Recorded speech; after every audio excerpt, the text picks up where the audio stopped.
I'm just saying though. What up world, it's G Carter bringing you this week's Aftermath. I'm back at Nachi's hair studio in Clarkston, Georgia to bring you the review. You know, we start off with Georgia Tech as usual. The Yellow Jackets, I think they hosted BYU. 41-17 loss. Paul Johnson, he probably rushed for like 150 yards. You can't beat Peachtree Ridge rushing for that much. You run a double wing offense. They had the ball for about 4 or 5 minutes longer than you did.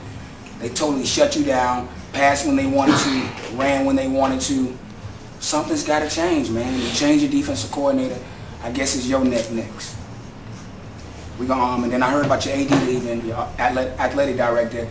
You know, he leaving Dodge early before the ship's tanked. Heard he going over to Clemson to handle business over there. So your AD leaving. I'm pretty sure when the new AD comes in, you better get in his graces real fast because, you know, you're not doing well, man. You know, we want to see y'all do better in Georgia Tech. If you're going to run a double wing, you need to be more efficient. You're not doing it right now. All right, we're going to move right along to UGA.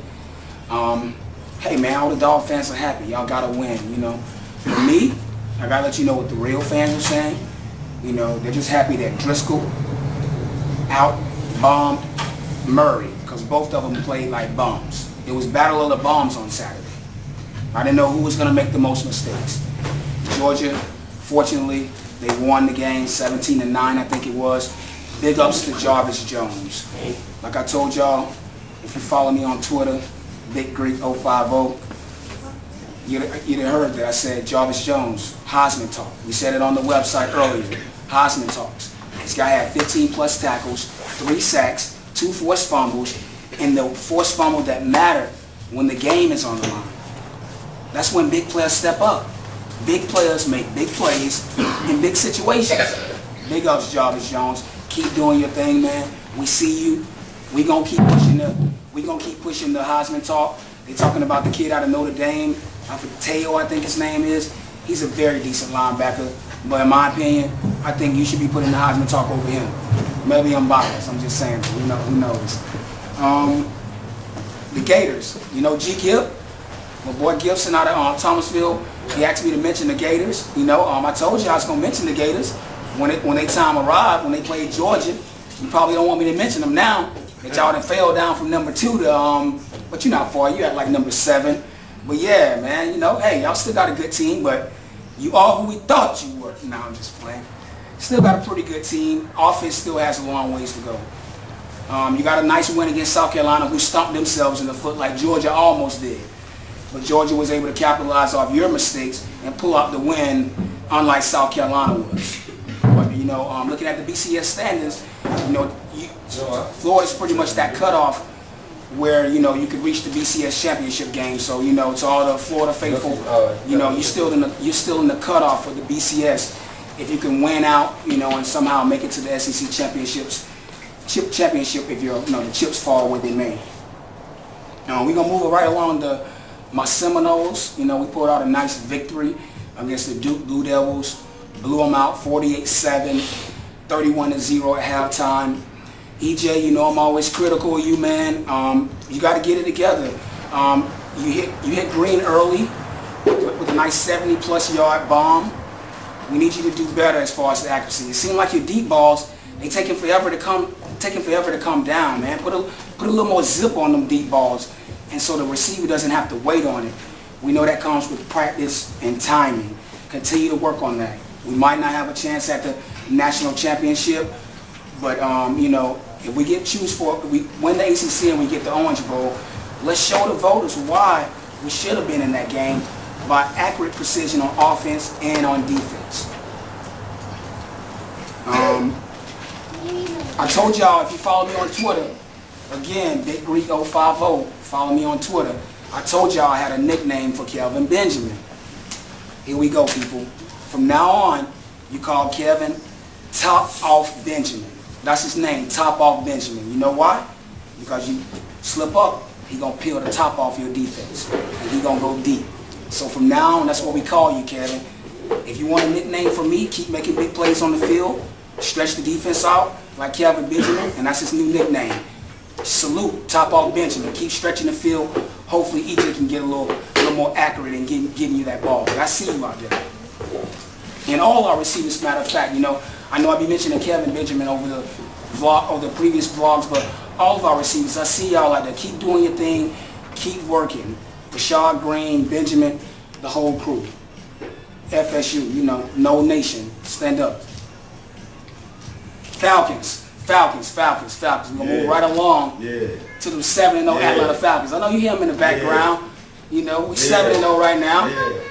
Just got off a big win up in Lincoln Financial over, you know, Vic, over the Vic, and you know, the Eagles. Vic looking dismal. It seems like the offense is kind of like structured around for Vic to make big plays like he did in Atlanta. He's not making those plays no more. He's protecting himself. He doesn't want to get injured. He wants to earn that $100 million, that $400 million contract. But the fact of the matter is, Vic, you know, you got to go out there and be Superman if you want to make plays and you want your team to win. If you want to save your boss's job this season, you got to go out there and be Superman. You got to run, you got to throw, make big plays on third down. But, you know, this is about the Falcons. I just had to, you know, get that out about for all my Philly followers. That's how G. Carter feel about Philly. And that's what Philly needs for Vic to be Superman like he was in Atlanta for you guys to win ball games. But back to the Falcons. Overall, great play. Thanksgiving dinner. Carving you up. Offense is on point. Shout out to Dirk Cutter, I think his name is. That's our new offensive coordinator. You know, I'm about to bring in my man E. He gonna come in. He a barber here at Nachi's hair studio. Big Atlanta Falcons fan. Just give him the message, you know, see how he feel about, you know, about the Atlanta Falcons. Yay. What it do, man? What's going on, man? Appreciate you, man. You know, sit down with IJST fam and let them know how you feel about them Falcons. How you like that 7-0 start? Man, I'm loving it. I'm really loving it. You know what I'm saying? You know what I'm saying? I don't see nobody out there that can touch us. Okay. I don't see nobody in our division that can touch us. Okay. We all gonna be division champs. I see that too. And you know what I'm saying? We got a lot of haters out there. They always talking about, you know, is this the real Falcon team or y'all for real about it? Of course we for real about it. For real. Of course we are for real about it. We done had enough upsets. Last 2 years, we felt it. 2 points. 2 points. Yeah, that wasn't good in the playoff. That wasn't good at all. Unacceptable. So what you see different from our offense this year versus last year, knowing that you got the confidence that we ain't gonna drop a 2-point bomb in the playoffs? Oh, the maturity of Matt Ryan, most definitely. I like that. Most definitely. We got a mature quarterback. He got experience. He's been, what, 5-6 years? Yeah. And he's taking that time to understand his defense, to understand his receivers. Okay. And we got an awesome receiving corps. One of the best in the league. Oh, the best. Okay. I say the best. The best. I can't argue that. We got Julio Jones, you know. We got Tony Gonzalez. Roddy White. Harry Douglas. Yep. You know, so, I mean, come on.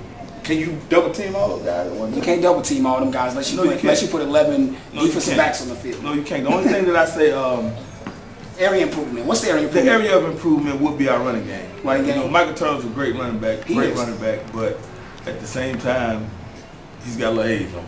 Yeah, you know but I must admit, the Atlanta Falcons, I do like how the offensive coordinator still committed to running the ball, because what that did was that brought Philadelphia defense up and allowed Julio to get that big boy play downfield continually. And then, you know, the backup running back also got a couple big plays as well, you know, just because of the efforts of continuing to run the ball. You know, Turner, we love you, Turner. No, don't get me wrong. You know, we love. Yeah, don't get me wrong. Don't get me wrong. No. I got much love for Mike Turner. You know, he's still good enough to get us what we need. Okay. You know what I'm saying? He's still good enough to open up the passing game. But at the same time, we need a more explosive back. More explosive. Yeah. I understand. We got a high explosive offense. Cool. So we need another addition to that running game. Cool. Let me ask you one more question, E. Go ahead.